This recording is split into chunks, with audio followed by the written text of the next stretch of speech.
तर का म्हणता मंडळी, जय श्रीराम. तर आज म्हणजे काल रात्री गेलो होतो आपण एका बहिणीच्या हळदीच्या कार्यक्रमामध्ये. ते आपल्या रिलेशनमध्ये नाही लागत, पण असे एवढे जवळचे संबंध आहे का खूप एकदम जबरदस्त. तर बेल्यावरून पिपळा गाव जवळजवळ 8 ते 10 किलोमीटर पडते. तर आपण पिपळ्यासाठी निघालो. तर एकटं काही जात नाही आपण. तर मग आपली पलटण गँग घेतली आपण, मी आणि आमचे जे काही आहे तर ते घेतले. 2 गाड्यांनी गेलो आम्ही, पेट्रोल टाकलं आणि निघालो आम्ही. गावातून निघालो आम्ही, डायरेक्ट पिपळ्याला गेलो. तर आता आपण पोहोचलो पिपळ्यामध्ये. तर त्या कार्यक्रमामध्ये सगळ्यात महत्त्वाची गोष्ट अशी होती की थोडंसं काहीतरी नवीन होतं पाहण्यासारखं, जे मी माझ्या लाईफमध्ये पहिल्यांदा पाहिलं आणि तुम्ही पाहिलं असेल. जसं हळद लागल्याच्या नंतर कधी कुणी बाहेर नाही निघत, नवदिन नवरदेव किंवा हळद लागली म्हणजे ते नवदिन नवरदेव आपल्या घरीच राहते. पण आपण ज्या ठिकाणी जात आहोत तर त्या ठिकाणी एक स्पेशल गोष्ट होती की हळद लागण्याच्या दिवशी नवदिन नवरदेवाला गावामधून ते DJ वगैरे लावून मस्त नाचत गाजत त्याचं काम त्यात स्वागत करते की अजून काय करते तर माहीत नाही. तेवढं डिटेलमध्ये तुम्हाला माहीत असेल तर तुम्ही मला नक्की सांगा.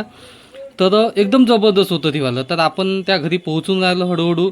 गल्ल्या गुल्ल्या होत्या. आपणही तिथे त्या गावात खूप कमी जातो, आपल्याला रोडवरूनच काम पडते, आतमध्ये जायचं खूप काम कमी पडते म्हणून आपण आतमध्ये कमी जातो. पण चाललं गेलं आपण हळूहळू त्या गावामध्ये. बरोबर व्यवस्थित घर माहीत होतं आपल्याला आणि थोडेफार रोडही माहीत होते. पण ते कन्फ्यूज करणारे आणि रात्रीचा वेळ म्हटलं तर जास्तच कन्फ्यूज होते, तुम्हाला तर माहीतच आहे. तर त्याची काही काळजी नको करा. आपण बरोबर व्यवस्थित त्या घरपर्यंत जवळजवळ पोहोचलो. आपले 1-2 रिलेटिव्ह राहते, त्याच्या घराकडे पाहायला कोणी दिसलं नाही. म्हटलं जाऊ द्या, आपण डायरेक्ट तिथंच जायचं. तर गेलो आपण कार्यक्रमामध्ये गेलो.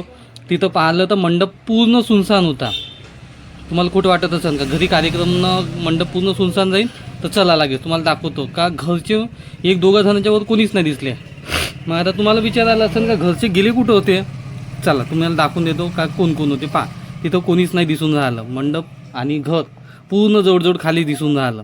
तर गाड्या घोड्या भरपूर लागून दिसल्या तिथं. पण असा जर विचार जर केला तर तिथं काहीच नाही. जेवणारे पण कोणी नाही. वाढणारे पोतं 4-5 जणं, पण जेवणारे 2-3च जणं. तर पाहू शकता पूर्ण मंडप सुनसान आहेत. आपण गेल्याबरोबर पहिले म्हटलं जेवण करूनच घेऊ, कारण की गोष्ट अशी होती का ते बाहेर गेले होते. मग ते आल्यावर का गडबड करायचे, जेवण घेतलं. हे बघा आता तुम्हाला दाखवत आहोत DJ. तर हा DJ आणि ते नवदिनला बरोबर गाडीमध्ये बसवली आणि घरचे फॅमिली आणि रिलेटिव्ह आणि सगळे नातेवाईक मित्रमंडळी सगळेजणं. जसं आपण जसं लग्न झाल्याच्या नंतर तो आपलं घराकडे येताना आपण जसा तामझाम राहते आपला एकदम जबरदस्त, त्यापेक्षा भारी, त्याचपेक्षा स्पेशल DJ पण एकदम भारी होता. आणि नवदिनकडचे जेवढे काही भाऊ बहीण मित्रमंडळी नातेवाईक सगळेजणं, आणि त्याच्यामध्ये जेंट्स लेडीज असं नाही का फक्त जेंट्स लेडीज सगळे जेवढे काही होते ते बात. म्हणजे गाडी दिसून जाईल त्या गाडीमध्ये नवदिन बसून आहे आणि बाकी जण फुल नाचून राहिले, फुल धमाल. जवळजवळ 3-4 तास हा कार्यक्रम चालला म्हणते त्यांचा. तर हे गोष्ट आपल्याला थोडी नवीनच वाटली म्हणून म्हटलं चला तुम्हाला पण दाखवून द्या का ही गोष्ट तुम्ही पाहिली आहे का या अगोदर. तर एकदम जबरदस्त वाटलं. त्याच्यानंतर मग हळदीचा कार्यक्रम झाला. हळद पण असं काहीतरी ऐकलं की मी 9 वेळा लावते, आता माहीत नाही, पण मी 4-5 वेळा तर लावताना पाहिलं.